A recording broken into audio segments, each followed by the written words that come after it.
Hi, this is Ron Nutter with another edition of TechBytes with Ron Nutter product reviews. Today we're looking at the Baofeng UV-5R Mini Radio and 3 things you need to know about this. If you get value from this video, please consider subscribing to the channel and liking the video. I'd really appreciate it. Just sit there and think for just a minute about this radio. Consider this a blank slate. You can use this for ham radio. You can use this with FRS with some adjustments. You can use this with GMRS. Always make sure that whatever you're wanting to do with the radio, that it is type accepted with the FCC. That says it's been tested for those specific tasks. If you're using something for a purpose it wasn't tested for, then buyer be warned, you might run into some problems. But that's all you got to worry about it. So thing number 1, this has a capacity of up to 999 channels. It kind of makes you think what kept it from going to 1,000. But it's the size of the radio that's really interesting.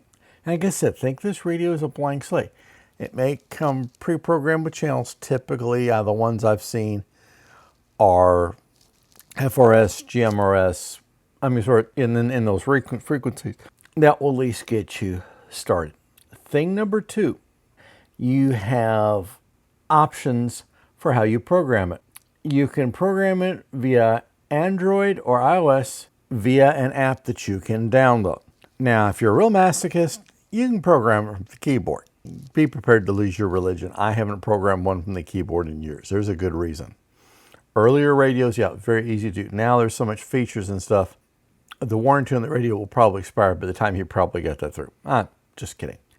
Now, for programming it via Windows and Mac, you've got 2 choices for CPS. One is supplied by Baofeng. The other one you'll see references to. It's a matter of what you want to do. As far as I know, the one from Baofeng is Windows only. But this is something that you can take care of. Now, as you get this programmed, if you want to program the other radio that comes in this 2-pack, then it's just a matter of you copy channel to channel. So you don't have to redo all that.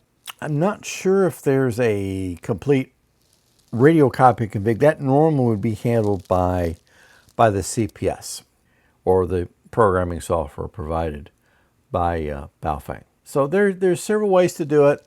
And what's to say with the compactness of the radio, you keep one set up. If you're a ham radio operator, keep one set up for the satellites. You could keep another one set up for local repeaters.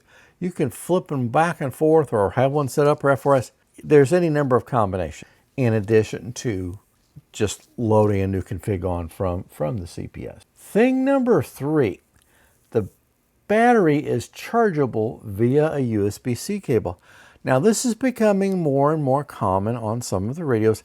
And this is nice because now you don't have to worry about always keeping track of the charger or making sure you put it in the charging cup that may come with it. So this way you can just plug it into the back of the radio and it will usually charge up in about 3 to 4 hours.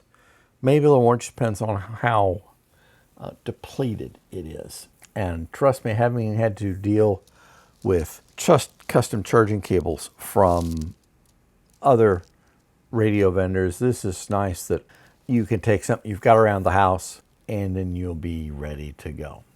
Now, thing number 4, and this is a bonus item. This is one of the first radios I've seen that comes with 2 antennas. Now, you got your basic rubber duck, and that's just the term. If you're not a ham radio operator, that's the term that a lot of us call the short stubby antenna. It is short range. You may have to yell to get into the repeater. Unless they're very close or the repeater is very high in altitude, don't expect great lengths of performance. Now, there is a longer range antenna. This is being called by Baofeng the gooseneck antenna. And you'll see when you get it, it has an articulated section in the middle, so you can fold it back around onto the radio so you can put this in your pocket in your coat or whatever, and it's not going to stick up like a sore thumb. The general rule, if this is the first time you're dealing with this kind of antenna situation, is the more surface area you have on the antenna, or the longer the antenna is, the chances are that the radio is going to be heard over longer distances. That's the main difference between it. There's some others, but that's an easier way to look at it. So take a look at this one. Think about getting one today.